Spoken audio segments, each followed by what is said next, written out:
we have heard a joyful sound. Jesus saves, Jesus saves. Spread the gladness all around. Jesus saves, Jesus saves. Bear the news to every land. Blind the seas and cross the ways. Onward 'tis our Lord's command. Jesus saves, Jesus saves.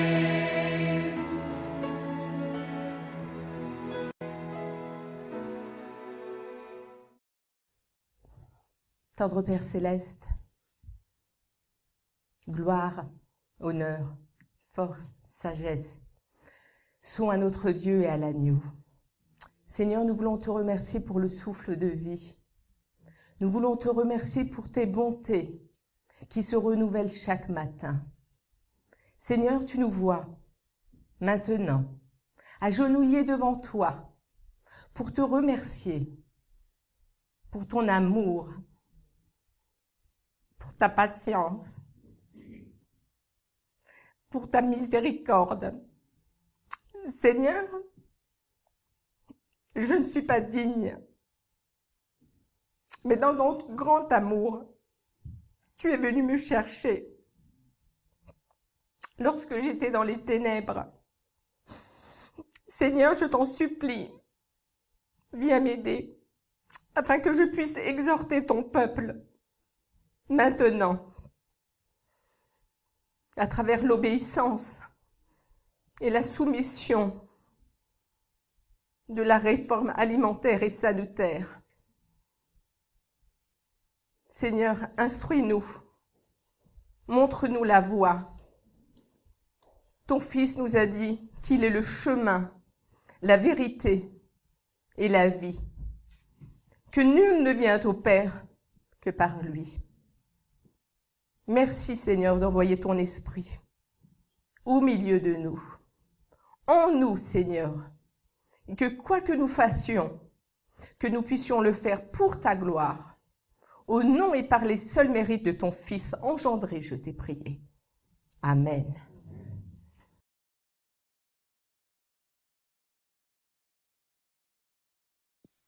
Bienvenue à tous.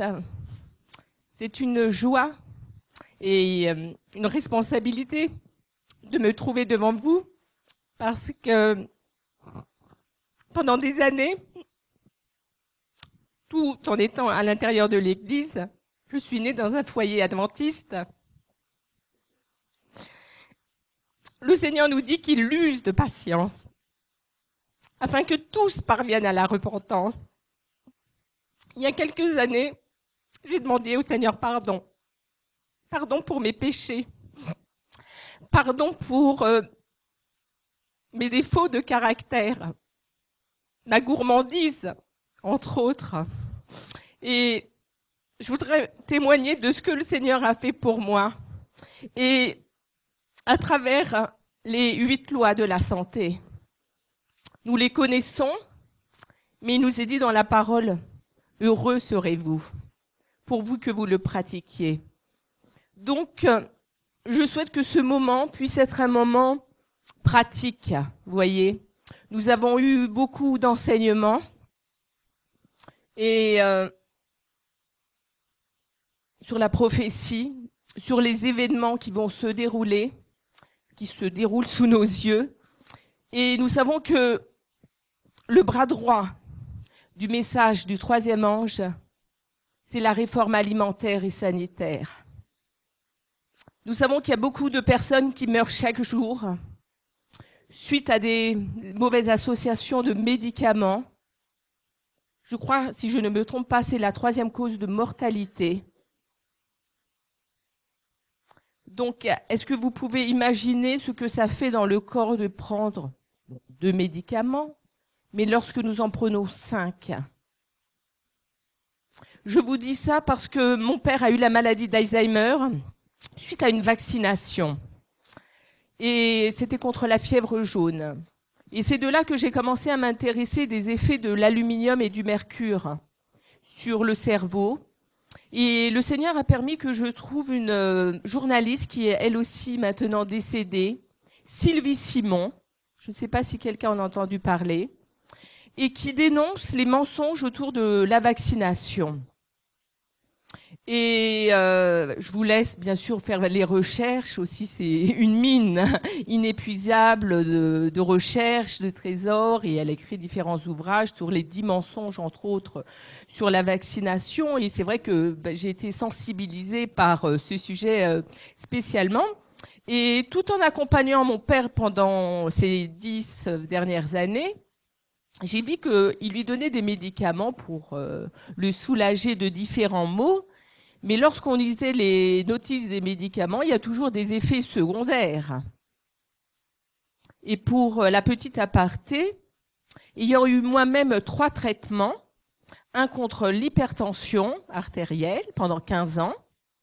Un autre traitement contre l'hernie hiatale. L'acidité, vous connaissez l'hernie hiatale, ce que c'est ? L'hernie hiatale, c'est au niveau de l'œsophage. Lorsque l'on mange, la nourriture ne va plus dans l'estomac, il y a une déviation.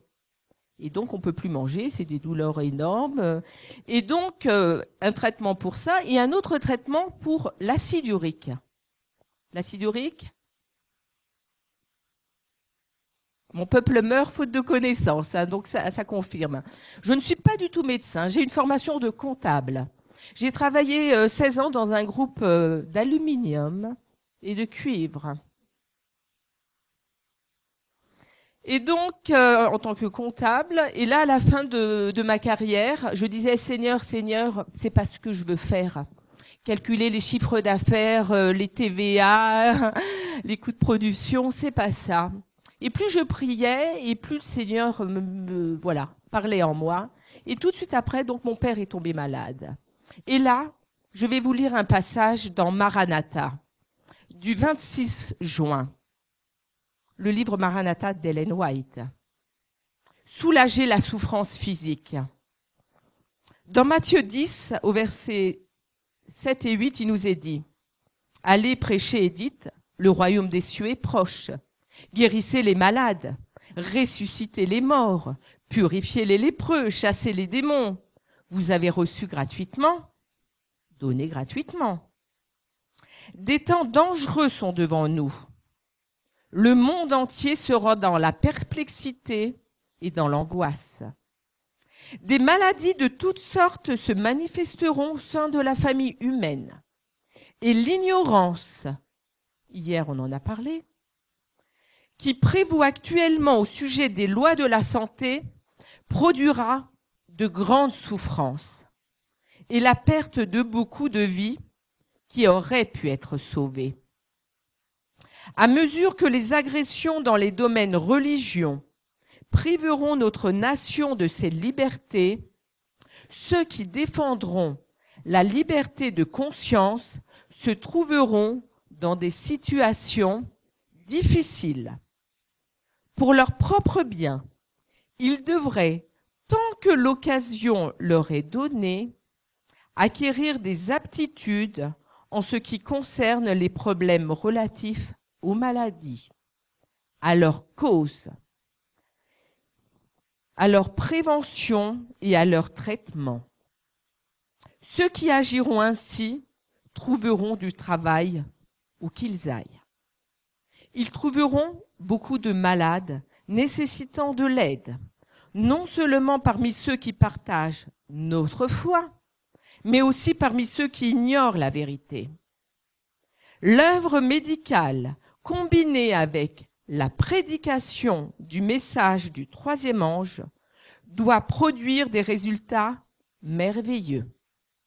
Ce doit être une œuvre de sanctification et d'union, en conformité avec la tâche que le grand chef de l'Église a confiée à ses premiers disciples.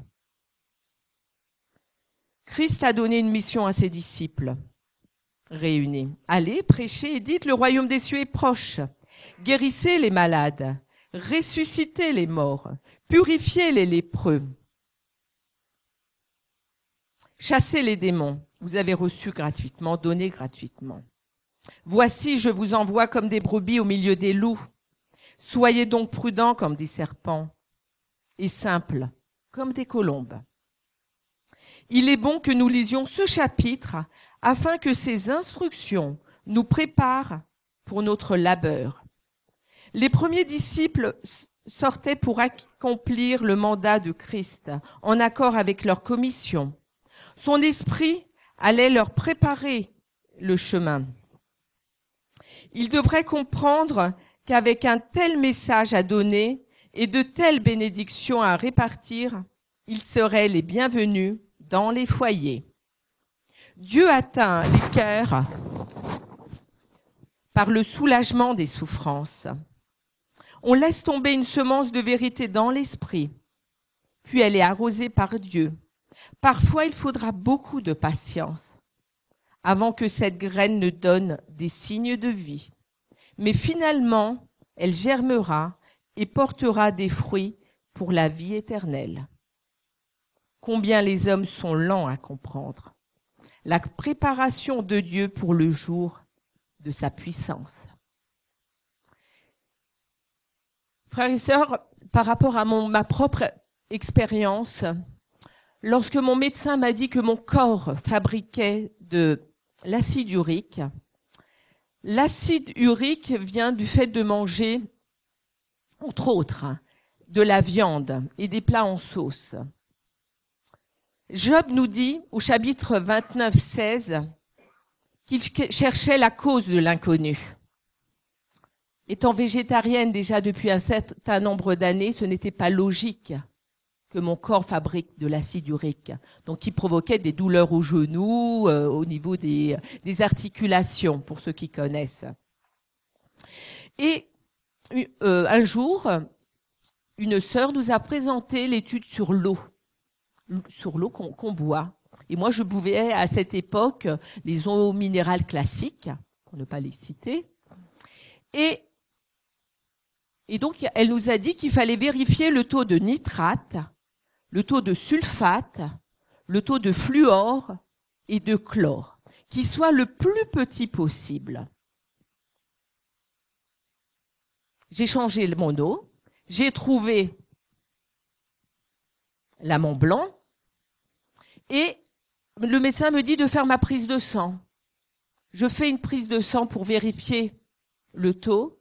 Il me dit le taux est bon, on enlève le médicament. L'acide urique. Pour l'hernie hiatale, on me dit que l'opération n'est pas possible. Donc, une sœur me dit d'acheter un ouvrage sur comment se soigner par les jus.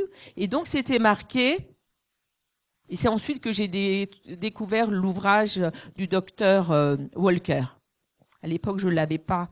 Là, c'était le livre du docteur Dextray, je crois. Et donc, c'était marqué pour soigner cela qu'il fallait faire une cure de jus de légumes pendant 21 jours, à 1 mois. Donc, il faut se préparer mentalement pour pouvoir faire cela. Donc, pour commencer, pour quelque chose de mémotechnique, les 8 lois de la santé, vous les connaissez tous ? Juste pour ceux qui sont un petit peu anglophones, pour les mémoriser, c'est New Start. Donc, c'est l'alimentation, en anglais nutrition, l'exercice. Donc, l'exercice, nous devons le faire à l'air pur, dans la mesure du possible. Un minimum de 3 fois par semaine, pendant 30 minutes. Non? C'est ça? Nous devons boire au moins 8 grands verres d'eau. Et à éviter, bien sûr, de les boire en mangeant. Ne jamais boire en mangeant. Puisque de nombreuses personnes vont vous dire, j'ai des problèmes digestifs, j'ai des gaz. Et donc là, le réflexe est tout de suite de leur demander, mais est-ce que vous buvez en mangeant? Le soleil. Vous savez que notre corps a besoin de vitamine D, et donc il faudrait, dans la mesure de possible, de quelques 15 minutes, je crois. D'accord. aller s'exposer au soleil pour que notre peau puisse recevoir tout ce qui est nécessaire. L'air pur. Nous venons de quitter avec mon époux la région parisienne. Pourquoi ? Ayant un problème d'hypertension, la pollution, tout ça c'est un lien, vous voyez ce que je veux dire, tout ce que nous respirons. Et nous devons faire attention à l'environnement dans lequel nous nous trouvons. Les matériaux que nous utilisons, les produits que nous utilisons. Le repos. Dans la mesure du possible, il est conseillé de dormir avant minuit. Vous savez que les heures avant minuit valent double.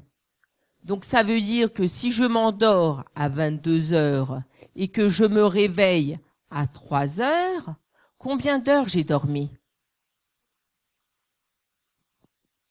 Voyez ? Je vous donne des choses concrètes et pratiques afin que vous puissiez trouver un équilibre aussi et que voilà, et les bonnes habitudes. La maîtrise de soi, la tempérance, ça veut dire dans toutes nos activités, je veux dire, il faut trouver un équilibre. Ni trop travailler, ni trop forcer, vous voyez ce que je veux dire, équilibrer les choses, prendre le temps de marcher. On n'a pas trop fait là pendant ce week-end, hein. Peut-être pour certains oui. Donc vous voyez, il faut se forcer, vraiment. Et bien sûr, la confiance en Dieu. Sans Dieu, il est rien. Jésus dit lui-même, sans moi, vous pouvez rien faire. Nous allons prendre la parole de Dieu pour illustrer tout cela. Dans Luc, au chapitre 9, au verset 11, il nous est dit. Luc 9, au chapitre 9, verset 11. Jésus guérissait tous ceux qui avaient besoin de guérison. Avons-nous besoin de guérison ? Tant physique que spirituelle. Dans l'épître de Jean, chapitre 1er au verset 2, il nous est dit, « Bien-aimé, je souhaite que tu prospères à tous égards et que tu sois en bonne santé, comme prospère l'état de ton âme. »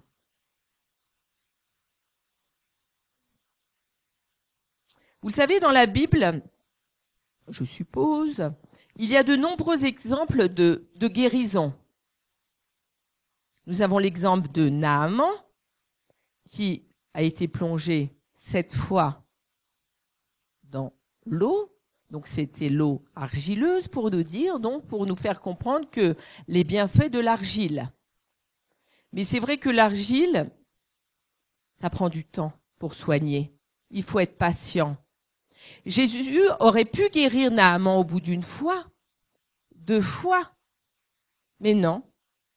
C'est pour nous dire aussi que nous devons persévérer quand nous avons décidé que par des méthodes naturelles, que le Seigneur puisse nous soulager, voire guérir. Mais c'est vrai que pour cela, nous devons réformer nos voies. Nous avons dans la parole de Dieu l'exemple d'Ézéchias.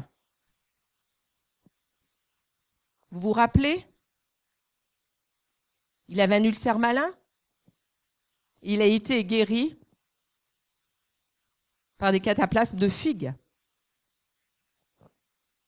Ensuite, nous avons l'exemple de cette femme qui, dans Marc, au chapitre 5, les versets 25 à 30, où il nous est dit qu'elle avait dilapidé tout son argent parce que elle n'avait pas trouvé de solution auprès d'eux, auprès de tous ces médecins, de tous ces traitements chimiques. Et là, cette femme se dit, si seulement je peux toucher le pan de sa robe, je serai guérie. Donc ça veut dire que notre guérison, votre guérison, ma guérison dépendra de notre foi. Et bien sûr, le Seigneur, c'est lui qui décide le moment qu'il choisira pour nous exaucer. La parole de Dieu est riche d'illustrations. Dans Apocalypse 22, au verset 2, qu'est-ce qui nous est dit ?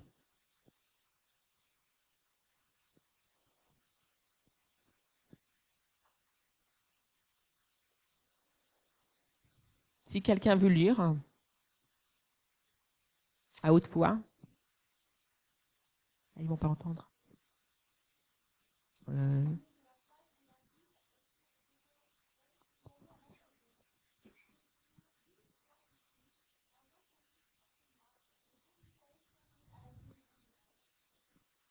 Merci.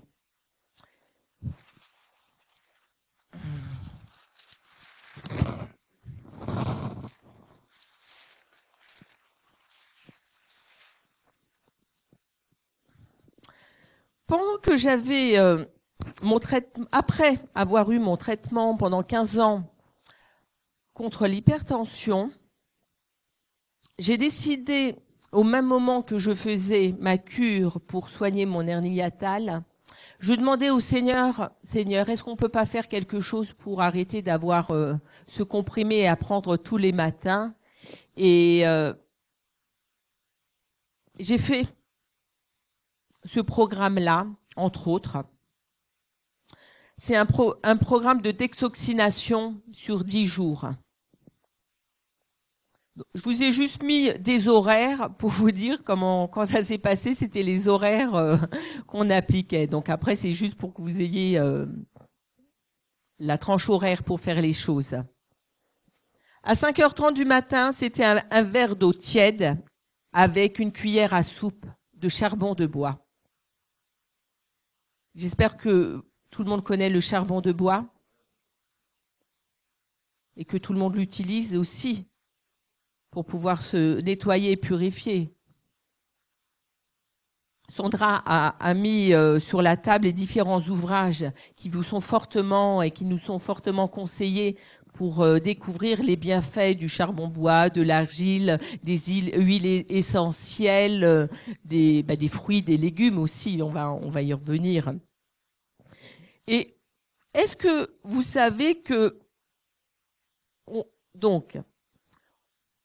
ensuite on prenait un verre de jus de citron. Là, c'était pour soigner l'hypertension. Il y a un autre programme pour ceux qui sont asthmatiques, selon les différentes pathologies. Je vous dis les grandes lignes. Vous voyez ce que je veux dire, le programme. Et après, il faut adapter, bien sûr, selon les pathologies. Et ensuite, on faisait un lavement les 3 premiers jours. Mais on peut se poser la question, les lavements, d'où ils viennent? Je veux dire, comment ça se fait que on les fait, vous voyez? Eh ben, c'est la parole de Dieu qui nous le dit.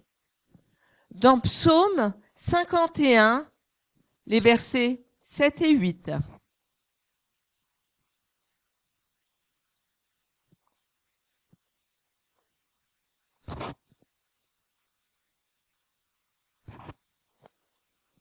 Psaume 51.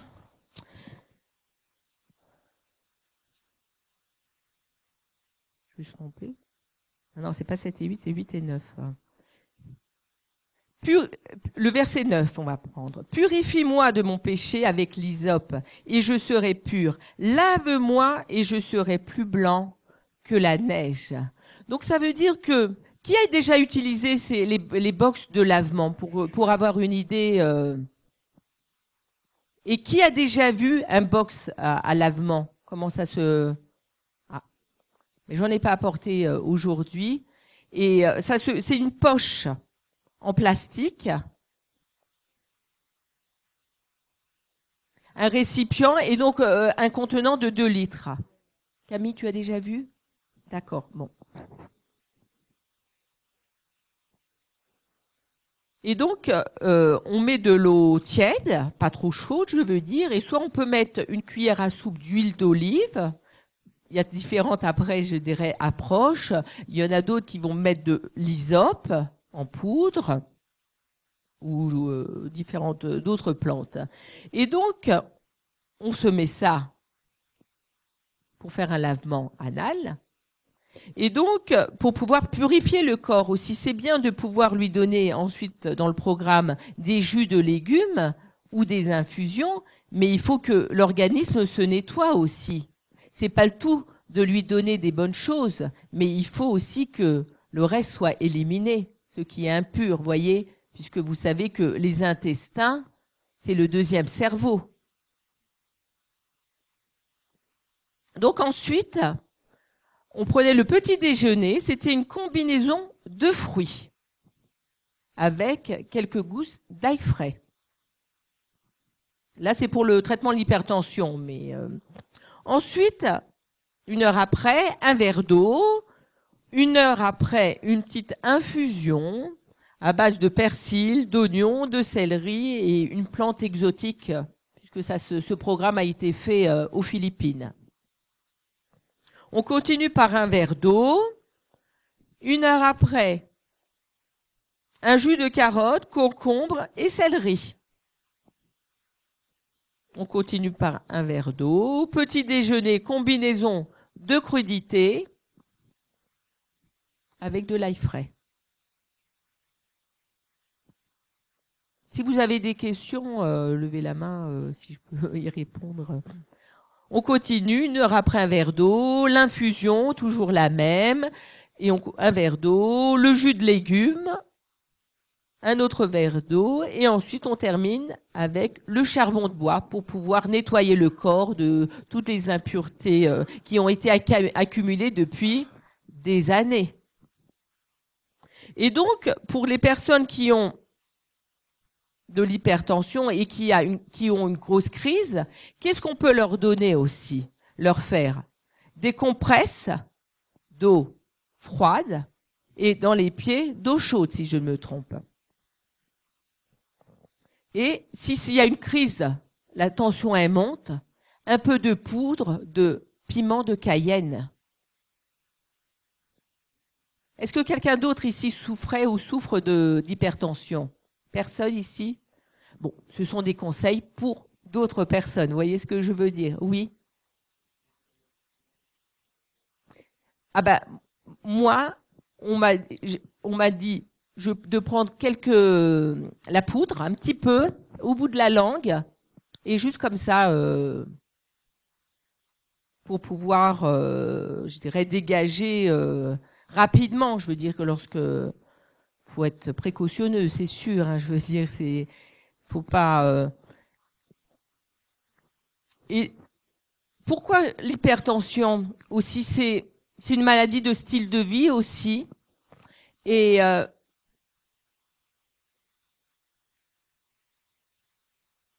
n'importe quel moment, on peut avoir la tension qui monte, je dirais, par des événements extérieurs. Et le Seigneur, il veut qu'on soit calme et paisible et heureux. Mais c'est vrai que dans la société dans laquelle nous vivons, ce n'est pas évident.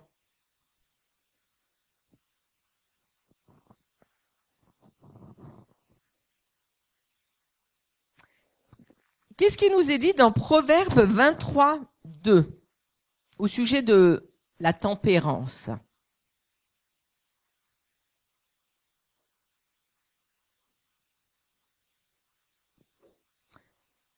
Mets un couteau sous ta gorge si tu as trop d'avidité.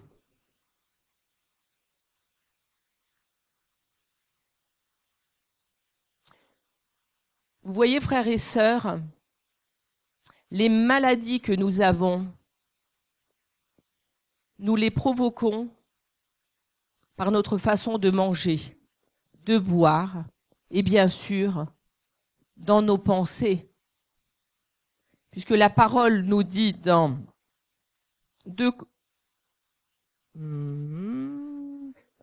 Philippiens 4, les versets 8 et 9, Philippiens 4, les versets 8 et 9. Au reste, frères, que tout ce qui est vrai, que tout ce qui est honorable, tout ce qui est juste, tout ce qui est pur, tout ce qui est aimable, tout ce qui mérite l'approbation, ce qui est vertueux et digne de louange, soit l'objet de vos pensées. Ce que vous avez vu en moi, pratiquez-le, et que le Dieu de paix, et le Dieu de paix sera en vous. Vous voyez, frères et sœurs, les solutions, nous les avons. Mais à nous de les chercher aussi. À nous, comme il nous est dit dans Romains 12, au verset 1, « Soyez transformés par le renouvellement de l'intelligence. » Soyez transformés. Des fois, je me pose la question, comment cela se fait-il que nous sommes à l'église depuis 10 ans, 20 ans, 30 ans et qu'il n'y a aucune transformation, que nous sommes toujours les mêmes, avec nos défauts de caractère, nos mauvaises habitudes. Le Seigneur veut nous recréer. L'apôtre Paul nous dit « Je puis tout par celui qui me fortifie ». Frères et sœurs, nous vivons des temps solennels. Nous l'avons entendu. Nous avons vu les signes des temps. Tout nous montre que Jésus est à la porte. Nous devons nous préparer. Nous devons travailler à notre salut avec crainte et tremblement. Dans 2 Corinthiens 7, au verset 1er, 2 Corinthiens 7, au verset 1er, ayons donc de telles promesses, bien-aimés. Purifions-nous de toute souillure de la chair et de l'esprit, en achevant notre sanctification dans la crainte de Dieu. Et la crainte de Dieu, c'est le début de la sagesse, mais c'est aussi s'éloigner du mal. Je vais vous lire un passage qui est dans Rayon de santé. Jésus voyait en tout homme une âme appelée à son royaume. Il atteignait les cœurs en se mêlant à la foule, comme un bienfaiteur. Il s'approchait d'eux alors qu'ils étaient occupés à leurs tâches quotidiennes. Il s'intéressait à leurs affaires. Il entrait dans leur maison pour y enseigner et placer les familles dans leur propre foyer, sous l'influence de sa divine présence. La sympathie personnelle qu'il savait manifester intensément lui gagnait les cœurs, l'espoir de l'humanité. La méthode du Sauveur pour sauver les âmes est la seule qui réussisse. Il se mêlait aux hommes pour leur faire du bien, leur témoignant sa sympathie, les soulageant et gagnant leur confiance. Puis il leur disait « Suivez-moi ». Je vous conseille fortement et vivement de reprendre les ouvrages de la messagère du Seigneur, entre autres Rayon de santé, pour un bon mental, pour un bon équilibre mental et spirituel, conseil à la nutrition. Quand j'ai lu, ou j'ai relu peut-être, fin 2010, cet ouvrage, conseil à la nutrition, je paraphrase. Lorsque j'ai lu que la messagère du Seigneur nous dit que tous ceux qui mangent de la viande et sont des ministres pour l'évangile, ce sont des ministres infidèles. Et elle va encore plus loin. Elle dit que ces personnes-là ne devraient pas recevoir de dîmes. Donc 10 ministres infidèles, ce qui veut dire pasteur, ancien. Et ensuite, bien sûr, évangéliste.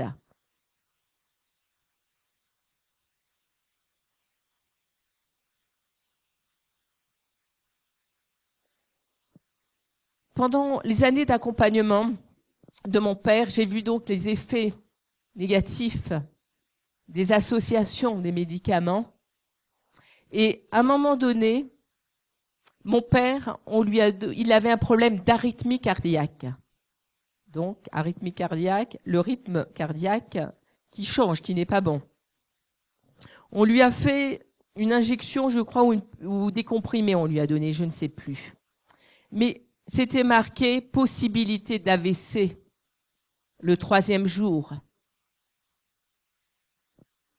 Il a eu AVC le 3e jour avec hémiplégie. Donc, ce qui veut dire paralysie d'un côté. Si nous reprenons les ouvrages de la messagère du Seigneur, elle nous dit que dans la mesure du possible, nous devrons éviter de prendre des médicaments. Chimiques, bien sûr, j'entends.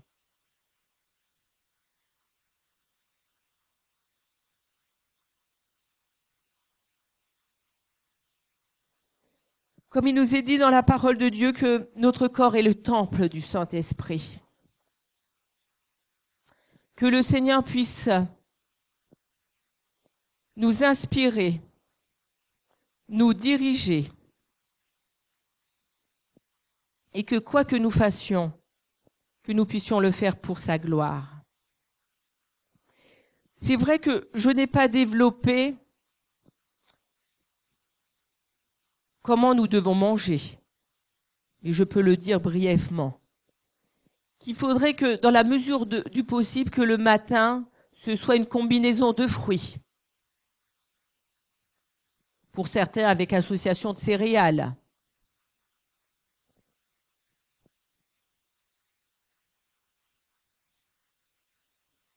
Pour le déjeuner, il faudrait que ce soit, s'il est possible, évidemment, 60% de crudité et très peu de cuit. Et bien sûr, d'éviter les desserts après, qui surchargent. Aussi, après avoir mangé, je veux dire copieusement des crudités variées. Donc bien sûr, après c'est à vous de voir, mais il ne faut pas négliger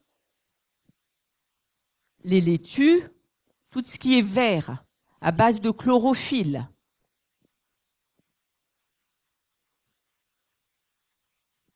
Donc tout ce que je vous ai dit, je les ai pratiqués ces dernières années, et le Seigneur a permis que je perde plus de 20 kilos. Donc il nous est dit, heureux serez-vous pourvu que vous le pratiquiez. Donc, des 3 traitements que j'avais, pendant 2 ans, j'avais arrêté mon traitement pour l'hypertension.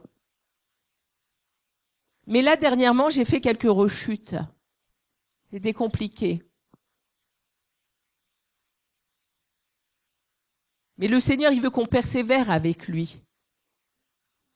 Même si c'est difficile, il va nous dire, il faut faire ça, il va vous envoyer des personnes. Puisqu'il nous est dit, mon peuple meurt, faute de connaissance.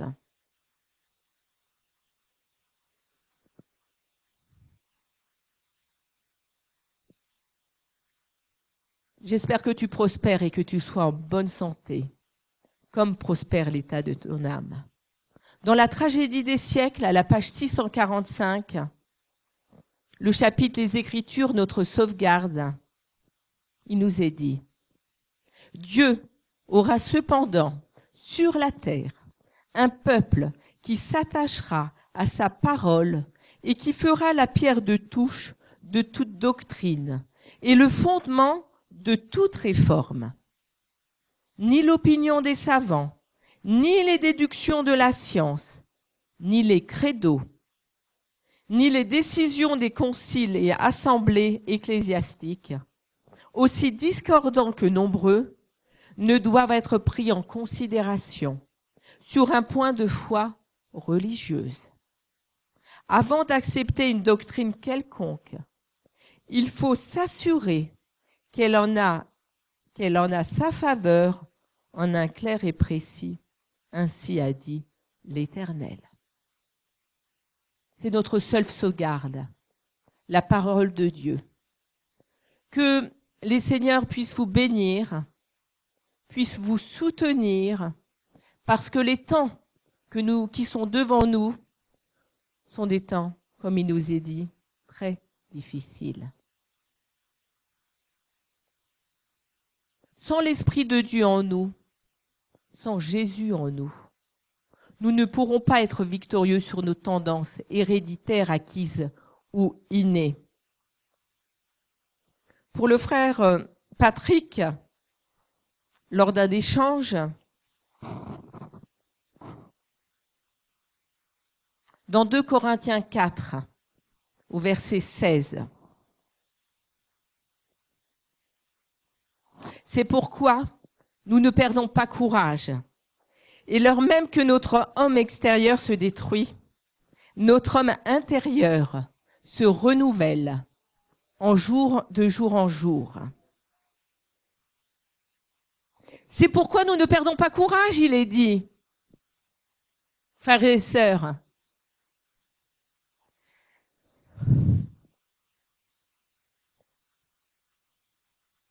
les dernières paroles de mon père, avant de mourir, étaient, il est mort en janvier 2014, mais en septembre, il a dit,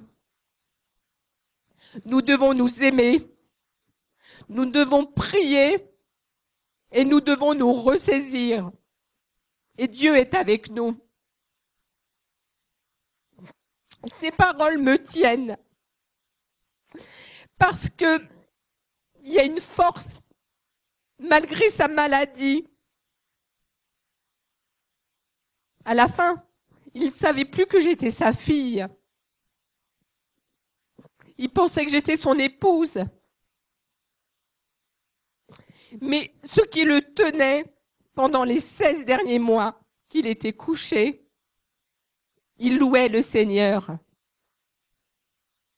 Il chantait en boucle au départ des 16 mois. J'irai avec toi, Seigneur, jusqu'au bout. Il redisait ça en boucle.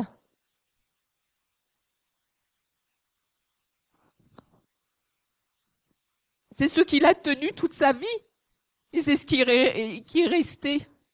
La foi en Dieu. Et il voulait retourner chez sa mère. L'amour d'une mère. Mais si quelqu'un n'a pas de mère ou de père, s'il est orphelin, sachez que vous avez un Dieu dans le ciel qui est là et qui veille sur vous. Malgré les difficultés,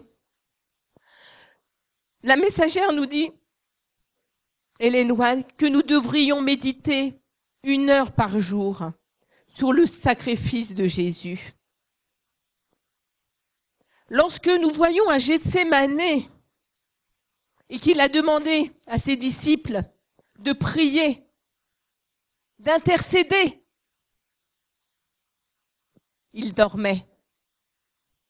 Frères et sœurs, il n'est plus l'heure de dormir. Il est l'heure de veiller et de prier et de nous préparer.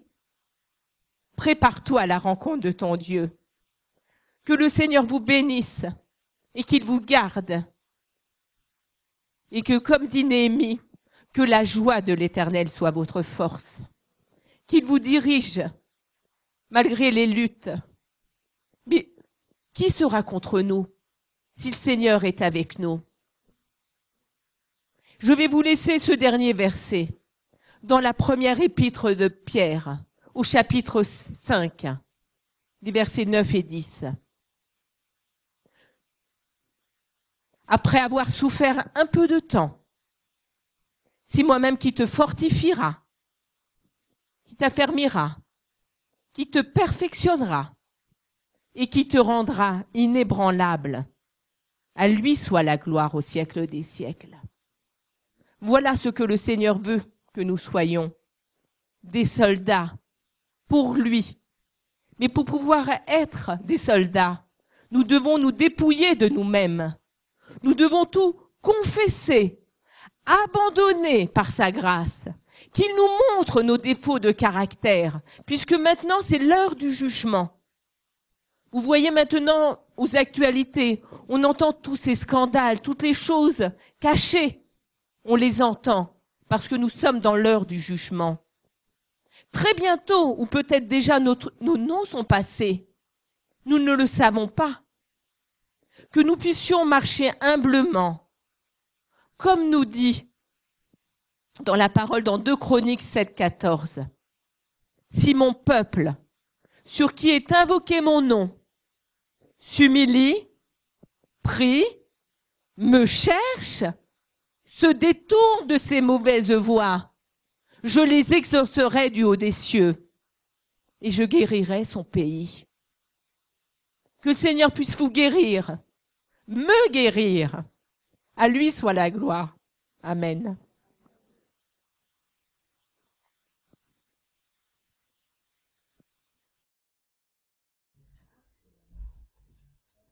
Nous pouvons terminer par une prière pour que le Seigneur, avant de nous séparer, puisse nous accompagner par ses anges. Parce que nous ne savons pas maintenant, nous avons été protégés ce week-end, je dirais d'une certaine façon, des attaques de l'ennemi, puisque nous étions entre frères et sœurs. Mais vous savez que l'ennemi est là comme un lion rugissant, cherchant qui dévorer.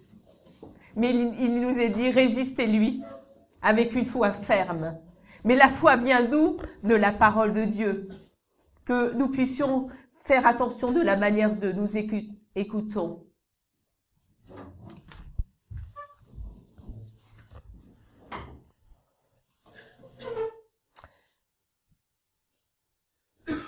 Tendre Père Céleste, merci Seigneur parce que je sais que tu as parlé au cœur ce matin. Seigneur, merci pour ton amour, ta patience. Tu uses de miséricorde afin que tous parviennent à la repentance. Que Seigneur, ton peuple ici puisse réellement se repentir, se convertir, Seigneur, et que le sang et le mérite de ton Fils Jésus-Christ puissent nous laver, nous purifier, nous qualifier, Seigneur, pour tout ce qui va venir. Veuille bénir les foyers qui sont ici représentés. Seigneur, tu connais les difficultés, tu connais les doutes, mais Seigneur, tu nous dis dans ta parole, lorsque vous priez, ne doutez point, et vous le verrez s'accomplir. Seigneur, augmente notre foi.